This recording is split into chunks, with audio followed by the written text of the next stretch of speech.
What's up guys, Max here for Crypto School for the latest weekly report. Today we'll take a look at Ethereum, Ethereum Classic, EOS, Tron, and a new cryptocurrency. Alright, let's dive right into it.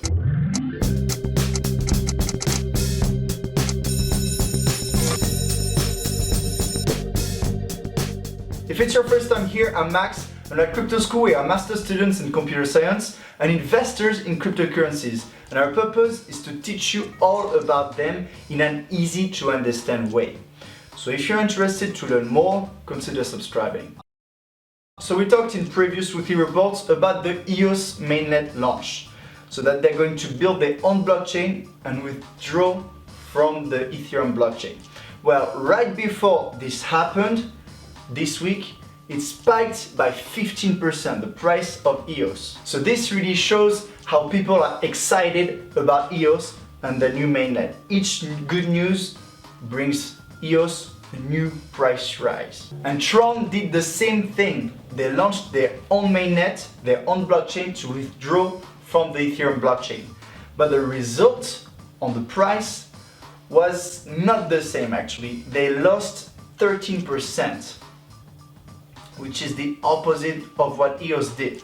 So as you can see, the same news for cryptocurrency can bring different results. The price of EOS was up all along, before and after the mainnet launch, whereas Tron increased in price before the mainnet launch, but afterwards fell, or right before the mainnet launch, after the hype was over. But I think all in all it really comes back to the crypto itself, its potential.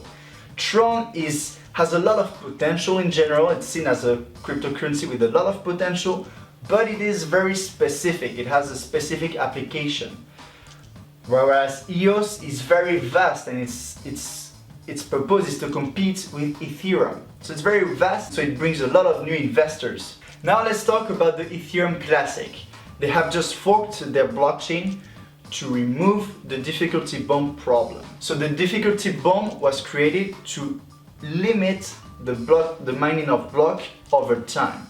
So you need to mine a certain time to be able to get your reward, to get your block. But the problem, I said difficulty bomb problem. Well, the problem part is that as the more it is long to mine a block, the less miners earn because they can mine less blocks. And so it attracts less miners, and as it works on proof of work, it needs miners to keep going. And so if no miners are interested, it will be the death of the blockchain. So this fork brings a new breath to the blockchain, as new miners will come, and it will avoid the death of the Ethereum Classic, which was really threatened about it. But for the info, quickly, how was born the Ethereum Classic? Well, the Ethereum Classic was born, as you may know, from the Ethereum blockchain, the original one. Ethereum wanted to move from proof of work to proof of stake, which doesn't require mining, and so is much more efficient in energy. So this solution for Ethereum is becoming true with the Casper project. But the problem is that Ethereum Classic, which didn't make the switch, is having a hard time following Ethereum. It's stuck in the past right now. And that's a problem. And this is the possibility for them to keep going further and evolve.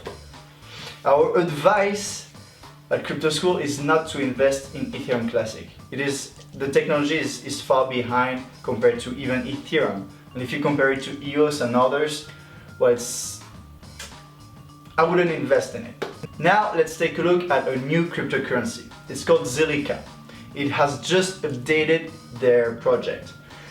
And the purpose of Zilliqa is to increase scaling with sharding. So what is sharding? Sharding is basically when you split the mining networks in several smaller mining networks, all the same size.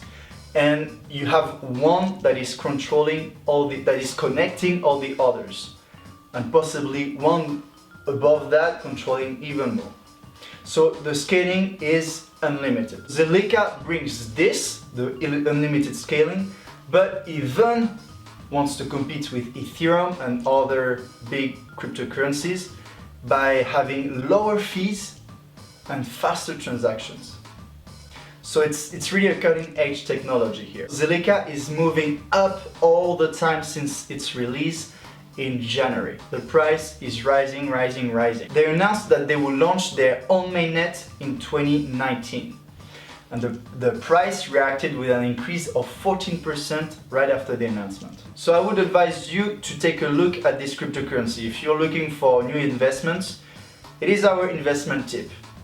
I'm not saying you have to invest, I'm saying you have to look at the pros and the cons. It's not a really known cryptocurrency. Another one may come with a better technology, so there is a risk. But really take a look at it. If you feel like it's a good investment, do it. And if you want us to bring you more information, don't hesitate, comment down below that you want us to make a video about it, and we will do. Tron has been listed on IndoDAX. It's one of the largest cryptocurrency exchange in Indonesia. So that's really massive because Indonesia, as you may know, is one of the most populous countries in the world. So really here we're touching a new population that may bring new investors. Next week, Tron will be listed on COINHEX on the 6th of June, so tomorrow. It will be available in 2 trading pairs, Bitcoin Cash and Tron, and Bitcoin and Tron. Now let's take a look at the prices. Bitcoin is at $7,500. It didn't move whatsoever. 0% increase, 0% loss. Ethereum is at $590. It's a 5% increase. Ripple is at 66 cents. It's an 11% increase. Litecoin is at $150. I know it sounds like it's always the same price. Well, it kind of is. It lost only 5%. Tron is at 5.8 cents, not dollars. You wish. It has lost 10%. EOS is at $14. It's a 14% increase. And finally, Zilliqa is at 12 cents. It's a 9% increase. So that's it for this weekly report, guys. I hope you enjoyed the content. If you forgot major events, tell us in the comment section below. And don't forget, if you want us to make a video on Zilliqa, comment too, and we'll do it. Subscribe to follow our weekly reports each week, and I'll see you in the next one.